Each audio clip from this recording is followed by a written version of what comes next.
사랑하는 교우 여러분, 반갑습니다. 코로나 때문에 함께 예배당에 모여서 예배하지 못하고 집에서 가족끼리 가정 예배를 드리고 계시죠. 하나님께서 이 기간을 통해서 우리 스스로를 훈련시키시고 또 하나님께서 우리를 깊이 만나주는 그런 시간이 아닌가 싶습니다. 저는 이런 코로나를 겪으면서 참 마음 가운데 어려움이 있어요. 그 어려움이 무엇이냐면 우리가 이런 코로나 시대를 겪고 나서 교회가 과연 우리 국민들한테 신뢰를 다시 받을 수 있을 것인지, 교회마다 애를 쓰고 노력을 하고 있는데 자칫 기독교가 너무나 폭력적으로 다가가는 것은 아닌지 그런 생각도 해보게 되었습니다. 국가에서는 이 전염병의 확산을 막기 위해서 참 많은 의료진도 애쓰고 또 많이 신경 써야 될 일이 많을 텐데 우리 개인의 어떤 영성을 지키는 것도 좋은데 우리는 꼭 예배를 드려야 되겠다. 나는 모여서 예배 드리는 것만이 내 신앙의 순수성을 지키는 것이다 라고 생각하는 이런 신앙 좋죠. 나쁜 건 아닌데 이런 신앙 때문에 혹 비기독교인들로부터 신뢰를 상실하는 것은 아닌가, 그런 마음의 불안함이 있어요. 우리 개인의 영성도 중요한데 선교적인 측면에서 보면 교회가 복음을 전하고 또 선교한다는 측면에서 보면 우리가 지금 어떤 태도를 취해야 되는지에 대해서는 분명해지리라고 봅니다. 저는 인도네시아에서 지난 10년을 살면서 되게 마음에 궁금한 것이 있었어요. 그 궁금한 것이 무엇이냐면 인도네시아에 있는 힌두교가 전래된 지 1800년이 됐단 말이에요. 인도네시아의 이슬람은 800년이 됐어요. 그런데 힌두교는 전래된 종교인데 발리 땅 안에 90%가 힌두교인으로 남아있어요. 그런데 인도네시아 전체를 보면 이슬람도 전래 종교 중에 하나인데 800년 동안 이슬람 인구가 줄어든 것이 아니고 그 세력이 점점 확장이 되고 성장해서 87% 2억이 넘는 이슬람을 가지고 있다는 것이죠.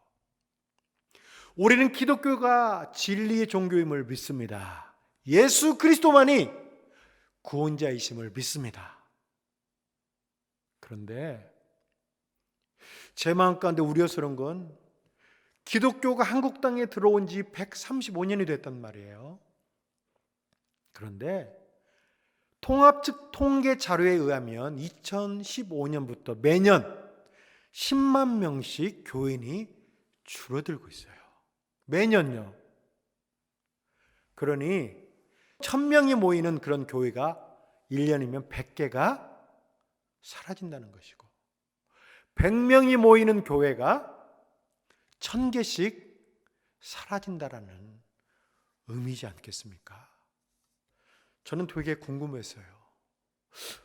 어떻게 인도네시아의 힌두교와 인도네시아의 이슬람 1000년이 넘도록 쇠퇴하지 않고 지속적으로 성장하든지 아니면 쇠퇴하지 않고 그대로 사람들 마음 가운데 머물 수 있는가?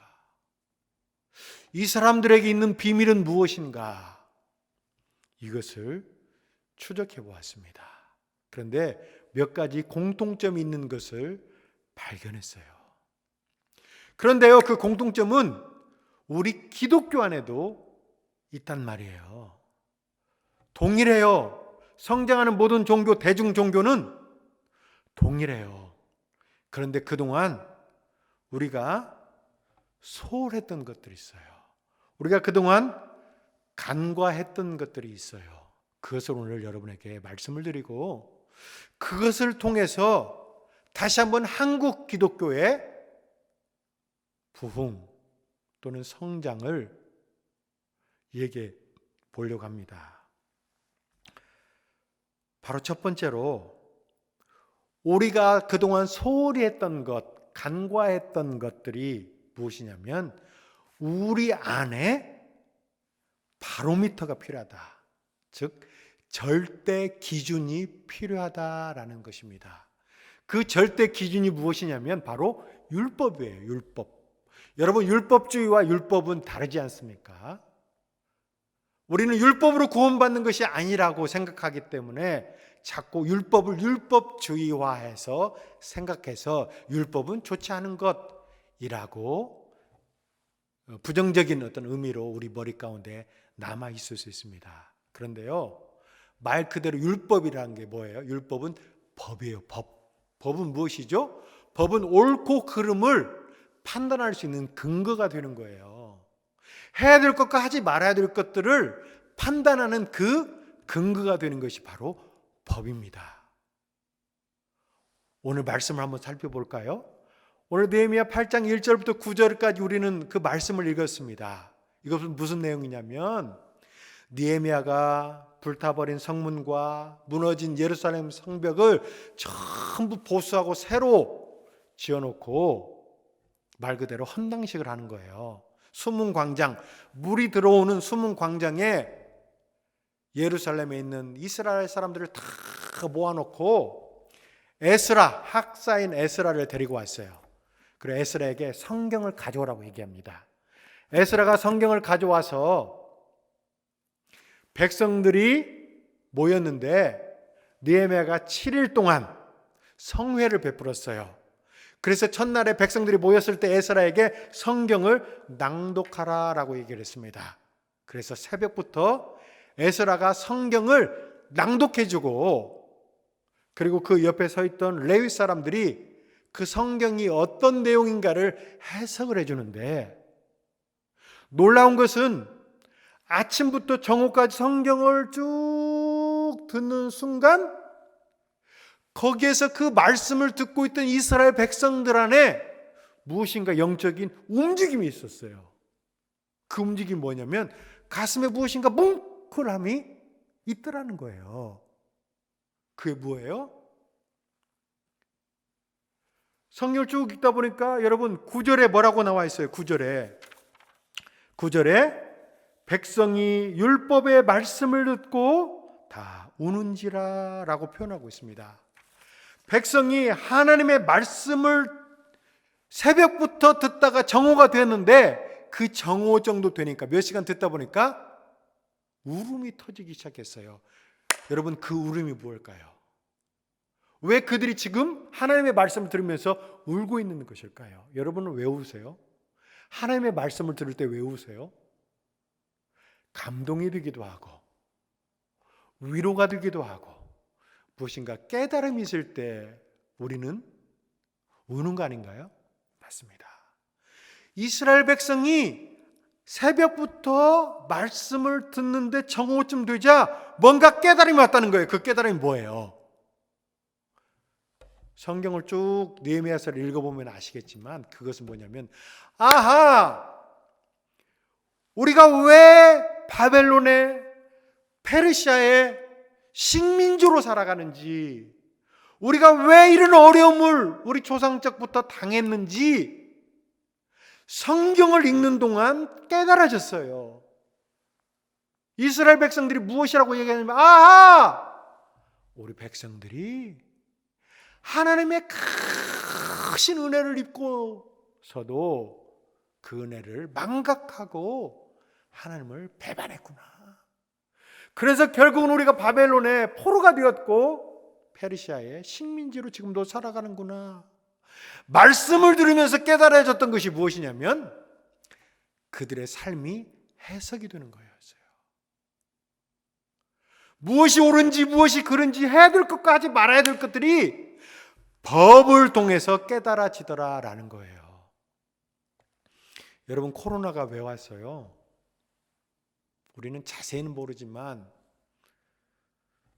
박쥐를 먹어서 박쥐로부터 온 바이러스라는 얘기를 하잖아요.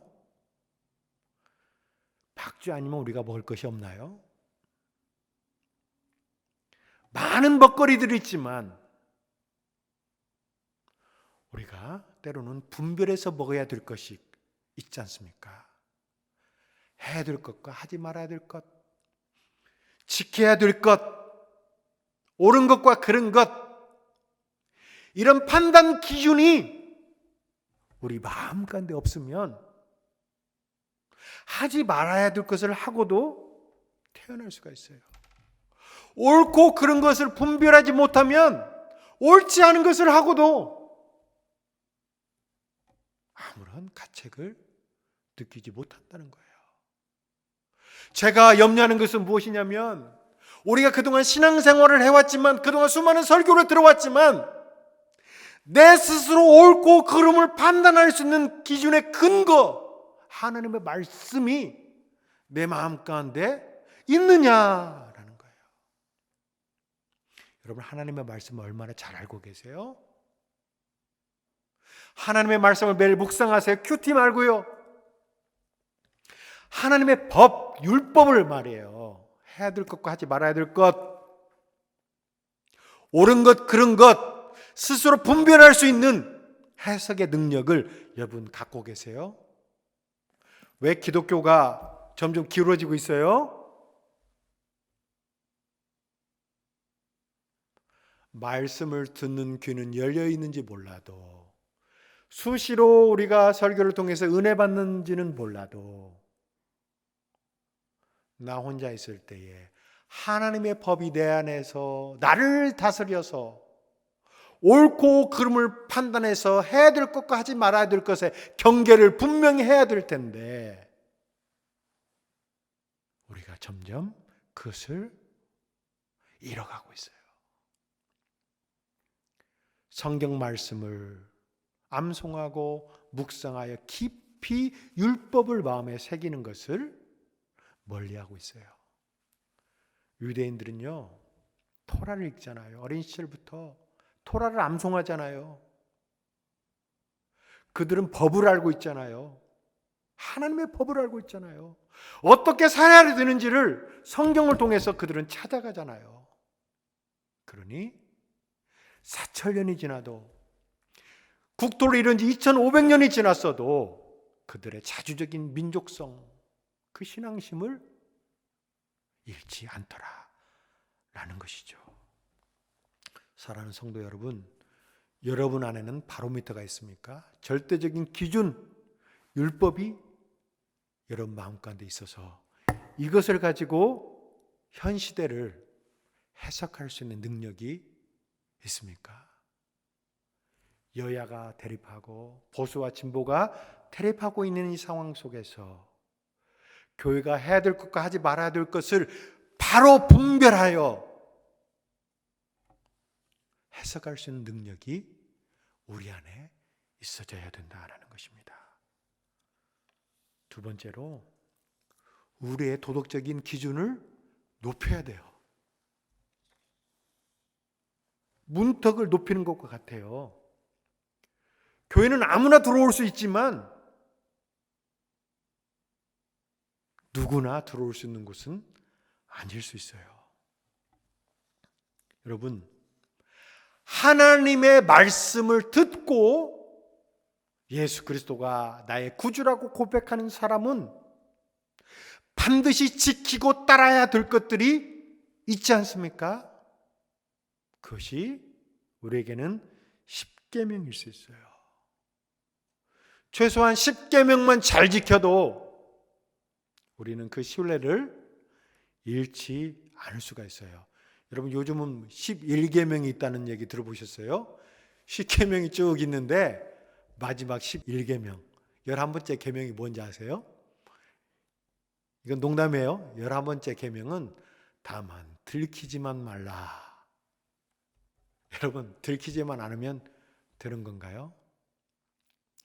영적인 기준, 도덕적인 기준이 높아져야 되지 않겠습니까? 오늘 성경 말씀을 다시 보면 이스라엘 사람들이 에스라 학사를 통해서 지금 하나님의 말씀을 듣고 있는데 8장 13절에 보면 그 이튿날 무 백성의 족장들과 제사장들과 레위 사람들이 보세요. 백성의 족장들과요 레위 사람들이요 에스라에게 달려왔어요. 그래서 뭐라고 얘기해요? 우리가 율법의 말씀을 좀 밝게 알고 싶어요. 무슨 얘기예요? 더 알고 싶어요. 더 잘 알고 싶어요.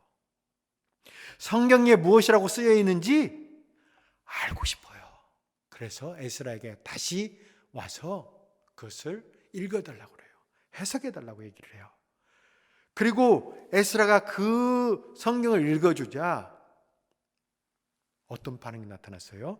9장 1절과 2절 한번 볼게요. 그 달 20날에 이스라엘 자손이 다 모여서 어떻게 했어요? 금식하며 굵은 베옷을 입고 티끌을 무릅썼더라. 에스라가 읽어주는 성경을 통해서 우리가 그동안 하느님 앞에 얼마나 잘못 살아왔는지, 이렇게 살았기 때문에 우리가 결국은 식민지가 됐구나, 이렇게 살았기 때문에 하나님이 우리를 더 이상 돌보고 싶어도 돌볼 수가 없었구나.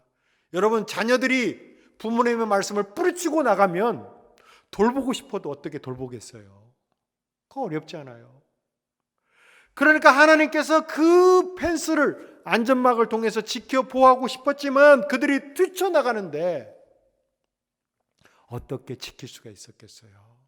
그래서 이스라엘 백성들이 결국은 포로가 됐단 말이죠. 식민지가 됐단 말이죠. 이렇게 지금 경제적으로 어려움 가운데 살고 있단 말이죠.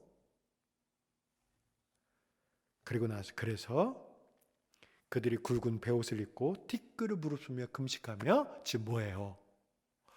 회개하고 있는 거예요. 회개하고 끝났어요. 그 다음에 뭘 하기 시작해요? 2절에 보니까 모든 이방 사람들과 뭐 했어요? 절교했더라. 이방 사람들과 절교했어요. 그리고 10장이에요. 10장 28절, 30절, 31절을 볼게요. 이방 사람과 절교했다고 28절 나오잖아요. 30절을 보면 뭐라고 그래요? 30절에 보면 우리의 딸들을 이 땅 백성에게 주지 아니하고 우리 아들들을 위하여 그들의 딸들을 데려고 오지 아니하며 31절 이 땅 백성이 안식일에 물품이나 온갖 곡물을 가져다가 팔려고 할지라도 우리가 안식일이나 성일에는 그들에게 사지 않겠고 일곱째 해마다 땅을 쉬게 하고 모든 빚을 탕감하리라. 그리고 그들이 무엇을 했어요? 이방 사람들과 절교했죠. 그리고 며느리를 가나안 족속에게서 데리고 오지 않겠다. 그리고 내 딸들을 가나안 사람들에게 주지 않겠다는 거예요.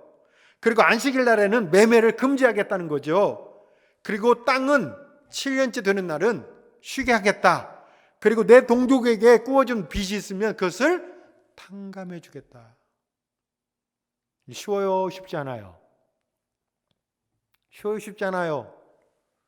사랑하는 관계도 깨버리겠다는 거예요. 안식일에 필요한 물품이 아무리 좋아 보여도 사지 않겠다는 거예요. 6년 동안 땅을 경작하고 7년째는 농사를 짓지 않겠다는 거예요. 더 중요한 건 뭔지 아세요? 내가 우리 집사님께, 우리 장로님께 돈을 꿔줬는데요, 그것을 탕감해 주겠대요. 빚을 탕감해 주겠대요. 우리 집사님이 저한테 돈을 꿔줬을 때 탕감하면 저는 기분이 좋죠. 근데 제가 우리 집사님께 돈을 꿔주고 탕감해 주려고 해보세요. 얼마나 마음이 기뻐요? 쓰려요? 마음속으로만 대답하세요. 쉬운 게 아니에요. 그런데 하나님의 말씀을 알고 나서 내가 이제 하나님의 말씀대로 살아보겠다라는 그 결단이 그 마음 가운데 있는 거예요. 그래서 결국 좀 더 높은 도덕적인 가치, 영적인 가치를 가지고 살겠다는 거예요. 제가 미국에 갔을 때에 아틀란타에 있는 어느 한 교회, 프레메틀 처치라는 그 교회에 한번 들렸어요. 그 교회는요, 엄청 큰 교회 중에 하나인데 6,500명이 모여서 예배를 드리는데요, 4,000명만이 교회 멤버십을 가지고 있어요. 2,500명은 소위 구경꾼과 같아요. 예배는 드리는데 그 교회 멤버십이 아니에요. 궁금했어요. 왜 이 2,500명이나 되는 사람들이 교회 멤버십이 아닙니까? 그렇게 물어봤는데 그 중에 어떤 장로님이 우리에게 이런 얘기를 해줘요. 우리 교회가 교인이 되면 지켜야 될 여러 가지 것들이 있습니다. 그래서 성경에 지켜야 된다고 하는 것들은 우리는 다 지켜야 되는데 만약에 그렇게 하지 않을 경우에는 우리의 교회의 멤버십이 될 수가 없습니다. 그리고 내가 이 교회의 멤버십이 되기 위해서 교회에서 얘기하는 모든 것을 지키겠다라고 사인하면 3년 동안 성경 공부를 해야 돼요. 그리고 3년 후에 장로님 두 분이 인터뷰를 해서 이 사람이 회심의 과정을 거쳤는지 안 거쳤는지를 확인을 해요. 그래서 이 모든 과정이 끝났을 때에 드디어 사인을 하고 자기 교회의 교인으로 받아주는 거예요. 그러니까 그 교회는 들어가기 쉬운지는 몰라도 문턱이 높아요? 아니면 낮아요? 네, 문턱이 높아요. 그래서 그 교회는 동네에 어떤 소문이 났냐면 Peace and Purity, 교회가 평화롭고 교회가 정직한 그런 교회라고 주변에 소문이 났대요. 그런데 이 교회 교인이 되면 특권이 있어요. 자기 교인이 어려움을 당하면 전심을 다해서 도와줘요. 미국 사회 이혼율이 높지 않습니까? 그런데 만약에 혹시 잘못돼서 부부가 서로 갈라섰을 경우에는 보통 어머니가 자녀들을 키우는데 어머니가 자녀를 키울 때에 직업도 없지, 렌트하는 집도 없지, 자동차도 없지 이렇지 않습니까? 그러면요, 교회가 100%를 다 도와줘요. 얼마의 돈이 들어가든지 집도 구해주고 자동차도, 그리고 직업 알선까지 전부 해주는 거예요.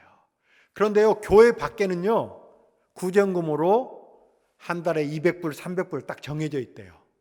더 이상은 하지 않는데요. 그러나 우리 교회 멤버십이 되면 모든 것들을 책임져줘요. 그 교회 멤버십이 되는 것도 쉽지 않지만 멤버십이 되면 그런 특권의식을 갖게 해요. 이것이 좋다 나쁘다를 떠나서 우리는 기독교인으로서, 교인으로서 우리가 높은 영적인 가치를 추구하면, 또 그렇게 살아가면 사회의 신뢰를 다시 회복할 수 있다는 거예요. 이게 우리가 기독교인을 지켜가는 일이에요. 우리 교인들을 지켜내는 일이에요. 이것이 어렵고 힘들지는 몰라도 이렇게 하지 않으면 결코 기독교는 신뢰를 다시 얻을 수가 없다는 거예요. 우리 교회가 지켜가야 될 것들이 무엇인지를 한번 곰곰이 생각해 봐야 되지 않겠습니까? 그리고 세 번째는요, 제가 인도네시아의 힌두교나 이슬람을 보면서 좀 기분이 나쁘죠. 이슬람과 힌두교를 본받자 이런 뜻은 아니지만 이런 대중 종교가 천년이 넘도록 쇠퇴하지 않고 지속적으로 성장할 수 있는 그 이유를 지금 제가 살펴보는 거예요. 세 번째를 말씀드리기 전에 이 천년이 가도 무너지지 않는 그런 선교적인 종교의 그 네 가지 조건이라고 할까요? 네 가지 공통점을 제가 한번 찾아봤어요. 첫 번째로는요, 경전을 가지고 있어요. 두 번째로는요, 프랙티스가 있어요. 세 번째로는요, 에듀케이션, 교육이 있어요. 학교와 가정에서 교육을 해요. 네 번째는 커뮤니티, 공동체 생활, 공동체 활동을 통해서 연대감과 일치감을 갖게 돼요. 그런데요, 경전을 읽고 그리고 삶에서 실천하고 자식에게 자녀에게 종교교육을 시키고 그리고 서로 종교인들끼리 공동체 활동을 계속 하다 보면 그것이 점점 문화로 굳어져요. 문화로. 인도네시아 보니까 발리 힌두교는요 이미 문화가 됐어요. 문화가. 아침에 20대 젊은 그 청년들, 그 여자분들이 제사를 하고 쓴바양이라고 하는데 이게 그 힌두 신 앞에 제사를 하고요. 쌀을 한 4개 5개를 이렇게 찍어서 이마에 이렇게 붙여요. 그리고 여기 목에나 이렇게 붙여요. 이러면은요 찰진 쌀들은 딱 붙어요. 그래서 몇 시간 가거든요. 그리고 출근을 해요. 오토바이를 타고 출근을 해요. 여러분 이마에다 쌀 몇 조각 붙이는 거에 혼자만 그러고 다니면은 그게 부끄러운 거예요. 창피하잖아요. 그게 너무 당당하고 그게 문화적으로 우리는 뭐라고 표현해야 되나? 이게 어쨌든 그게 우리에게 어떤 긍정적으로 다가오는 것은 아니지 않습니까? 그런데요 문화로 굳어지면요 너무너무 자연스러운 거예요. 교회다 남성들은요 쓴바양 하고 나면 예배를 하고 나면 저런 꽃을 교회에다 꽂고 다녀요. 이게 그냥 일상이 됐어요. 문화로 굳어지면요 아무렇지도 않아요. 느낌이 없어요. 종교가 아니고 문화가 됐다는 거예요. 문화가 되니 천년이 가도 전래 종교가 무너지지 않는다라는 것이죠. 오늘 읽은 에스라서, 느헤미야서, 그런데 정확한 것은 아니지만 아마 에스라 이후부터 이스라엘 사람들이 회당에서 토라 교육을 실시했더라라는 기록도 있어요. 그러니까 하나님의 말씀을 그전에는 회당에서 교육하지 않았지만 에스라 시대부터 회당에서 유대인들이 토라 교육을 하고 그리고 또 부모들은 와서 자녀들을 가르치는, 이것이 이스라엘 사람들에게, 유대인에게 문화로 굳어져서 4,000년 동안 국토 없이 2,500년 디아스포라로 살면서도 그들의 신앙을 지켜가는 그런 힘이 아니었나 싶습니다. 저는 그래서 이것을 살펴보면서 선교지에서도 이런 문화를 만들려고 해요. 제가 이제 다시 안식년이 끝났으니까 돌아가면 다음 세대 교육연구소를 만들어서 복음을 전할 수 없는, 복음을 전해서는 안 되는 그런 지역에 가서 잘 포장시켜서 우리가 복음을 전하려고 합니다. 그리고 기존에 있는 기독교인들은 찾아가는 성경대학을 만들어서 성경을 통독시키고 토라 교육을 하려고 그래요. 그리고 오지마을에 있는 오지마을 복음화를 위해서 순바섬에 20개의 교회를 개척하고 건축을 합니다. 그걸 이제 들어가면 바로 시작을 합니다. 그리고 이 모든 것들을 뭉뚱그려서 아울려서 성경을 기초로 한 기독교 대안학교를 좀 만들고 싶어요. 이것이 학교, 교회, 가정이 하나로 묶여 있어야 나중에 이게 기독교 문화를 만들 수 있어서 100년 가고 무너지는 것이 아니라 1000년이 가고 2000년이 가도록 쇠퇴하지 않는 그런 기독교를 만들고 싶기 때문에 그렇습니다. 제가 여러분에게 한 가지 질문을 드리고 싶습니다. 여러분, 연동교회 문화는 무엇입니까? 연동교회 스피릿, 연동교회 안에 흐르는 그런 영적인 스피릿은 무엇입니까? 역사관 들어가면 연동교회를 빛낸 19분에 대한 책도 있고 사진도 있지 않습니까?